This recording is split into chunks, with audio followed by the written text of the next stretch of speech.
Final Fantasy XIV can be an insanely overwhelming game when you're starting out. Even years after I started playing, I'm still overwhelmed sometimes by how much content there is for me to do, and I'm still learning things about this game and the content within it. I've been making some short videos on both here and TikTok since coming back to making Final Fantasy XIV content, with the hopes of helping newer players feel less overwhelmed with the game. This video will be all of that but compiled into one, since I have the time to get into more detail about these subjects with a longer video. To be somewhat organized, I'll be putting everything in this video into categories, which will be settings, HUD layout, abilities and combat, map and teleport, and miscellaneous. I'll also include some timestamps as well, so you can skip ahead if there's something specific that you want to see.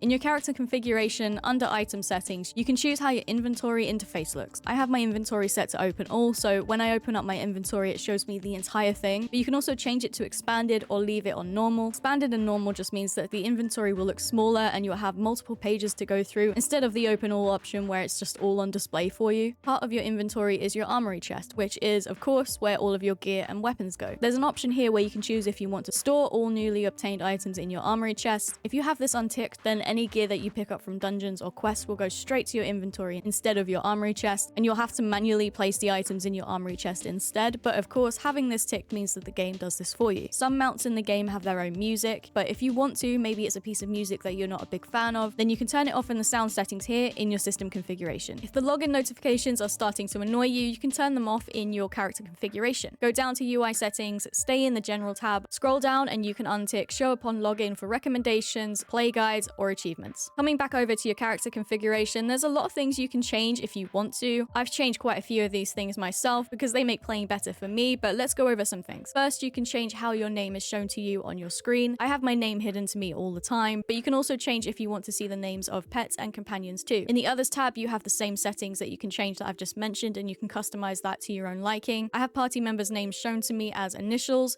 as well as alliance members. You can change whether or not you want to see the titles that other players have and how often you see their health bar. If you click on the title itself like this, so I've just clicked on alliance members, you can change the color too. This will make it so all of your alliance members, for example, will show up in an orange color or whatever color you choose. Of course, if you haven't got their names hidden. Again, completely personal preference, and you can customize it to however you want. Sticking with changing colors of names, if you come over to the general tab and come down to party member settings, you'll be able to choose the colors of the roles that your party members are playing. The standard colors for each role is blue for tank, green for healer, and red for DPS, but you can pick any color that you want. Sticking in the general tab in the UI settings of the character configuration, you can choose to display which job or class people are playing as. You can choose between a more bulky icon like this, which has a background, or you can pick the transparent icon like I have. I personally find having this selected so much more helpful than not having it on at all, and then I pair that with having colors applied to players in my party, makes doing dungeons or any other type of content with other players a million times better. This next tip is all down to personal preference, so definitely play around with it and see what feels best for you, but you can change your movement in Final Fantasy XIV if you choose to. You can decide between legacy movement and standard movement. I personally have legacy movement on, which looks like this,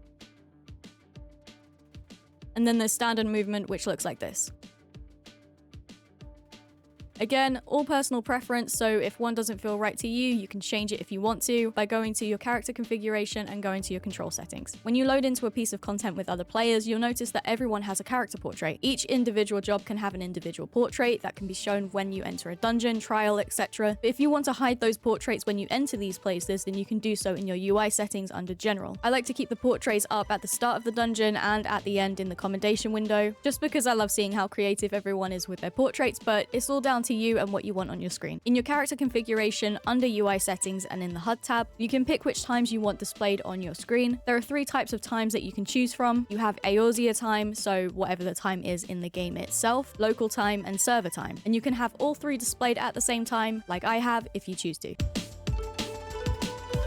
One of the many good things about Final Fantasy XIV is how much you can customize your HUD. Let's head over to the HUD layout and go over some things. Now, my HUD like this probably looks incredibly overwhelming, but let's say that I want to change the size of something like my minimap. I can click on the minimap up here, or I can find it on this drop-down menu. Then I'll click this cog here, and then this next window that pops up will allow me to change the size of my minimap to my liking, as well as how transparent I want it, or if I want it on my HUD at all. This could be done for pretty much everything on your HUD. So for example, my hotbars, I can resize it and change it and put it wherever I want. Speaking of hotbars, I believe the most amount of hotbars you can have is 10, so let's look at that. To add more hotbars to your HUD, click on any box that says hotbar or use the drop down menu again, and then click on the cog button. If you want the hotbar to show up on your HUD, make sure that it is ticked here. You can change the size of it too, like I mentioned that you can do with basically anything, but you can also change the shape of it and the transparency if you want to as well. Then you can move that hotbar or any other element to wherever you want it. One important thing I will mention is target info. In the target info, you can separate the elements, so this would be in the case of, let's say, a boss. I can have all of this information shown individually to me on my HUD, like its HP, any status effects that it's afflicted with, and its cast bar for its abilities. As you can see, I have the progress bar here where I can easily see it, so I know what abilities are being used by the boss or whoever, and I can be more effective with my abilities and my movement. Arm's length confused me for the longest time. I'm sure I never used it right when I started as a tank, but I eventually learned that arm's length is great for mitigation as it afflicts enemies with slow, which means they have longer cooldowns on their abilities, so it's really good for when you're playing tank and you're pulling from wall to wall. To touch on what I just said about arm's length, have you ever wondered why you've clicked on an ability that says to slow an enemy and it doesn't actually slow them down? Like I said, that's because abilities that afflict slow on an enemy mean that they have longer ability cooldowns, which is why arm's length is really good to use as mitigation. But if you want to slow an enemy's movement speed, you'll need to use abilities that afflict heavy instead. I will be the first to admit that I had no idea whatsoever how to use my Interject ability when I started playing Final Fantasy XIV as a tank, but Interject is an ability that you have as a tank, or if you're playing a physical range DPS, so Bard, Machinist, or Dancer, then you have the same ability, but it's just called Head Graze instead. What this ability does is it allows the player to interrupt an enemy's action. This enemy's action can cause party-wide damage or even cause party wiped completely. So to avoid that, this is when using Interject as tank or Head Graze as a physical range DPS would come into play. Now you may be wondering, how do I know which ability needs me to use Interject or Head Graze? Let's go back to what I mentioned earlier about having enemy progress bars where I can easily see it, and that's because the progress bar will flash red when an enemy is casting an ability that requires a player to interrupt that action with Interject or Head Graze. Of course, I knew what the positions flank and rear meant, but I had no idea where exactly those positions were when it came to using certain abilities on enemies. The circle you see around enemies will either be a complete circle with no gaps, or you'll have a circle with a space at the back. When the enemy circle is a full circle, that means no matter what position you're in, you can use either the flank or the rear ability and you will still get max damage. When the enemy has a space around the back, that space is where you'll stand when you use any abilities that require you to attack from the rear. Whereas the arrows on the side of the circle means you stand there when you use abilities that require you to attack from the flank. If you're new to playing healer, you'll notice that you have an ability called Esuna. You also may be confused as to when to use this ability. Esuna allows the healer to cure any debuffs that have been placed on either themselves or their party members, and you can tell when you need to use this ability when you see a bar above the icon of a debuff that can be cured by Esuna, like what's on the screen right now. Any debuff without a bar above it will not be cured by Esuna.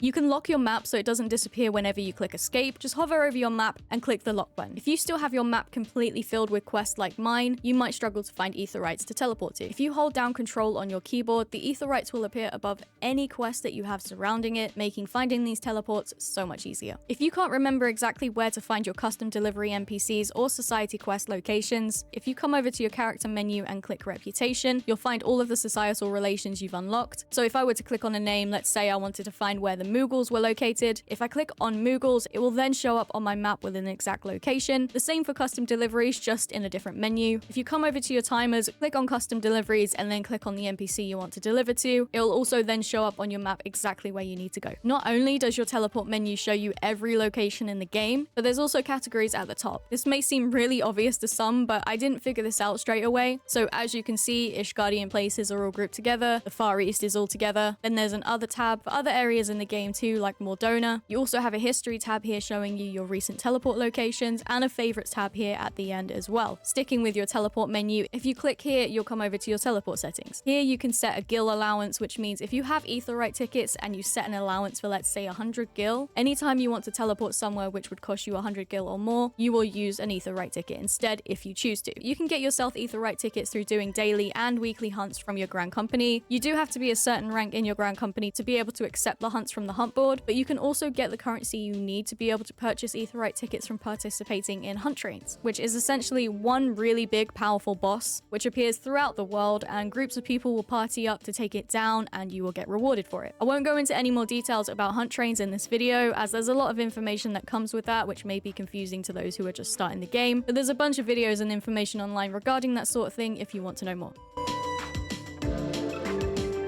As well as having an entire tab that shows every bit of currency that you have in the game, you can also right-click on your currency down the bottom or wherever it is on your HUD, and you can rotate and view 5 currencies there and then, instead of having to open up the entire tab to find something specific. If you want to view your currency tab though, you can left-click on your currency like so, or press Ctrl+C on your keyboard, or even in your character menu up here. But if you want to change the currencies that appear when you cycle through by right-clicking, then click on this cog here, and there's 5 drop-down menus with currencies you can choose from. As you saw, I have Gil, Flame Seals, MGP, and both Tomestones of Poetics and Mathematics that I can cycle through. During your time playing Final Fantasy XIV, you will get many triple Triad cards, even if you're not trying to, which means you will eventually get multiple duplicates of triple Triad cards. Instead of just throwing them out, you can come over to this NPC in the Gold Saucer and trade them in for some extra MGP. If you want to change the size of dialogue boxes, or just any tab that pops up on your HUD, so for example, inventory, currency, or even the minion guide, you can right-click at the top of the window, or anywhere if it's a dialogue box, click scale window, and there you can choose how big or small you want it to be. As you play through Final Fantasy XIV, you will gain achievements even when you're not trying to. The number next to the achievements that you get go towards your achievement points. So if you come over to Gridania and teleport to the amphitheater, there's an NPC here who will trade your achievement points for achievement certificates, and with these certificates you can purchase items like mounts, furnishings, orchestrion rolls, barding for your chocobo, and loads more. So if you haven't done that already, it's worth checking out. You won't take any damage if you fall from a high place in Final Fantasy XIV. No matter the height, you'll always land with 1 health. The only exception being if you're being aggroed by an enemy and you fall from somewhere high, then you'll die. You may have noticed that enemies' display names have different colors. You can change these colors as mentioned earlier in the video, but I'll stick with the standard colors for now when it comes to explaining this. If an enemy's display name is this yellow golden color, that means it's unclaimed. No one is attacking it, and it's not attacking anyone in return. The red display name means that it's being attacked by somebody else or yourself. Purple means another player or another party is currently attacking it, or vice versa, and this orangey faded red color means that the enemy is attacking you or your party, but you're not attacking it back. You may also notice icons next to enemy names as well, so let's quickly go over a few of these that you'll see early on and what they mean. This blue icon means that the enemy is passive, so it won't attack you unless you attack it first. This reddy orange icon means that the enemy is aggressive and it will attack you if you're in range of it, but make note that if your level is higher than the enemy's, it's less likely to attack you when you're near it. Lastly, if you see this purple icon next to a name, it means that enemy is part of a fate, and you'll likely have to join that fate before you can attack it. You can pick up Levequests from many different places in the game. There are different types of Levequests too, but actually starting the Levequest is something that confused me when I started playing the game. To actually initiate the Levequest, you need to go into the journal and initiate it yourself. You don't need to be in the exact location of your Levequest to initiate it. You can initiate it anywhere, but if this information is anywhere in the game when you start playing, then I definitely missed it, because I spent so much time just wandering around the green circle on the map after you accept a Levequest, wondering why nothing was appearing. Opening up either your gathering or your crafting log and clicking the cog button here allows you to filter what you see within those logs. If you want to show only items that you've either crafted or gathered, then you'll tick display only recordable items, then click hide gathered items or hide completed recipes. Personally, I have both of these things ticked, as it makes it a lot easier for me to see what I have and haven't done yet when it comes to gathering and crafting. Holding down X on your keyboard will briefly hide every player name that is currently around you. This is helpful for a few reasons, so if you can't click on your retainers or a teleport button, or even click on a quest because too many players are around you, if you come over to the duty menu down here or click Ctrl+U on your keyboard, there's a really helpful thing called timers. Within this, you can view timers of a lot of important things that you'll be doing in the game. You can view when you're getting more Levequest allowances, or if your retainers are done with their ventures. You can also gather a treasure map with either your miner or botanist once every 18 hours. So if you're unsure how long you've got left before you can gather your next one, you can view that here too. Instead of going back and forth between your retainers and the market board, or your retainers and an NPC, you can view prices that items are selling for, so you know what to sell that item for and how often people are buying said item, and also sell items that you don't want in your inventory or within your retainers themselves. When you go to sell an item in your retainers, this little box comes up, and if you click compare prices at the top right, you'll see what everyone on your server is selling that item for. Then if you click this icon again at the top right, it'll show you when these items last sold, who bought them, and for how much. It's a lot of really helpful information to know before you start selling anything yourself. But if you want to sell items that you don't want, that are just taking up space in your inventory, and maybe they don't sell for a lot of gil skill on the market board, you can open up your retainer, come over to your inventory, right click on the item you want to get rid of, and then click have retainer sell items. During your time playing through countless of dungeons, you'll be able to pick yourself up some loot after defeating bosses, or just through treasure coffers that are scattered around the dungeons themselves. Final Fantasy XIV has a loot system which is need, greed, and pass, and this is the case for all players in the dungeon with you. But essentially, when the game allows you to click on need, it's because the job you're currently playing matches that piece of loot. So for example, if I'm playing tank and a piece of gear in the loot pool is compatible for tank, then I can click on need. You will then roll a number along with anyone else who has clicked on need or greed for that specific item, and the higher the number, the more chance you have of winning that loot. The only options you have are greed and pass, and clicking greed means that you're not playing that specific job that piece of gear is for, but you can still get it as long as you roll a high enough number. Then of course, passing on loot obviously means what it says. And there we go for today's video. I hope that there was at least something in here that helps somebody out, whether you're new to the game or you're not. I'd love to make more videos like this in the future, so let me know if it's something that you want to see more of, but also feel free to comment things that you wish you knew about sooner when you started Final Fantasy XIV. As always, thank you so much for watching, and I'll see you in the next video.